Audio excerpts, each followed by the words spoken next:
Hello, this is Amatsu with our news roundup number 71. It's already taken me an hour to do this, so I may not get to the slow-mo version. I'm sorry, folks, but enjoy this one anyway. The things people get up to. According to the Daily Mirror, a community maze in the Welsh seaside town of Aberystwyth is to be locked at night after naked revellers used it as a party venue. The maze, which costs £5,000 and consists of 720 separate waist-high wooden posts linked by 1 mile of rope threaded between them, had previously been likened to a military memorial in the Somme. However, it has been claimed that up to 50 revellers, believed to be university students, were caught running around inside the maze in a naked or semi-naked state.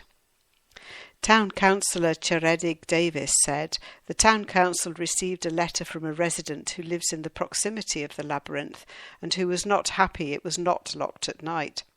As a university town, we do experience an element of young people enjoying themselves in high spirits. The council has taken on board the fact that for security reasons we need to put a lock on the gate. Well, you might call them spoil sports, but cavorting around naked in this weather? No thanks. The Portuguese pointer dog, whose pedigree can be traced back to at least the 14th century and has royal connections in its native land, has, says the Daily Telegraph, achieved an official seal of approval in the UK, with the Kennel Club now recognising the breed. In the process, it becomes only the second new breed to be added to the organisation's register in the past 5 years. The number of pedigrees in Britain now totals 212, of which 137 have originated overseas. Brits continue to have a fond fascination for anything to do with the Beatles, and the BBC tells us that detention sheets describing Beatle John Lennon's schoolboy misdemeanours are being put up for sale. Back in 1955, teachers at Liverpool's Quarrybank High School for Boys wrote that Lennon, who was then 15, was punished for fighting in class and sabotage. Apparently, the two documents were rescued by a teacher in the 1970s after he had been told to burn all of the books in a storage room at the school. They are now expected to fetch up to £3,000 each at auction. Come on, don't you really want to know what the sabotage was? I do.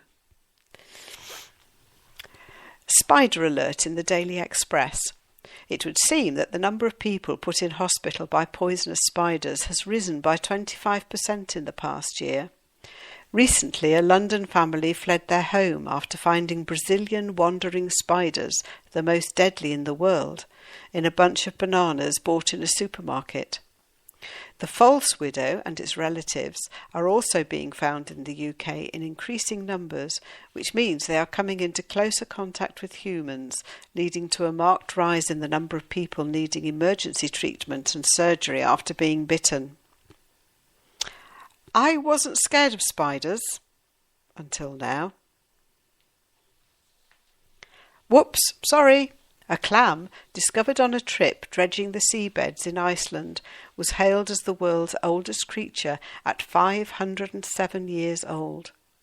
But when scientists from Bangor University in North Wales were sent to verify its age by counting the rings on the inside shell, they instantly killed it by opening its shell, says the Daily Mirror. That's so sad. You would think that university-trained people would know that opening a mollusk will kill it.